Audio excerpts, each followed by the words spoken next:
Les forces russes intensifient leurs efforts sur le front et, avec des avancées notables dans la région de Krasnolimansk. Ce développement survient alors que la situation sur le terrain demeure extrêmement volatile. Selon les déclarations de Denis Pouchiline, chef de la République populaire de Donetsk, la dynamique militaire s'accélère, avec une concentration des activités autour de la colonie de Novoï. Pouchiline a précisé que les forces armées de la Fédération de Russie ont connu des progrès significatifs, affirmant que les positions se sont améliorées au cours de la dernière semaine. Ces déclarations soulignent une stratégie de renforcement des lignes qui pourrait redéfinir les rapports de force sur ce secteur clé du conflit.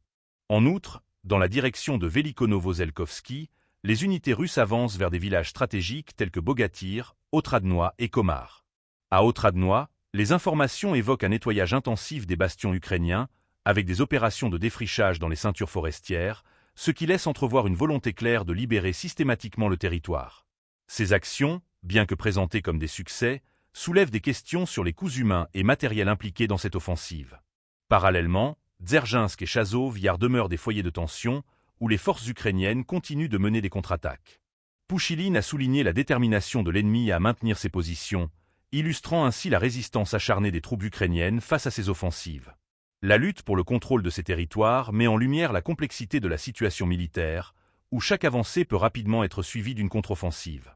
Les enjeux militaires dans cette région sont cruciaux, non seulement pour les belligérants, mais aussi pour l'ensemble du paysage géopolitique. Les décisions prises sur le terrain pourraient influencer les relations internationales et les stratégies des alliés de chaque camp. Alors que les combats font rage, les conséquences humanitaires restent alarmantes, avec des populations civiles souvent prises au piège dans ce conflit. L'évolution continue de la situation à Krasnolimansk et Velikonovo-Zelkovski mérite une attention particulière, car elle pourrait marquer un tournant dans le conflit. Les experts s'accordent à dire que la capacité des forces ukrainiennes à résister à ces offensives sera déterminante pour l'avenir de la région.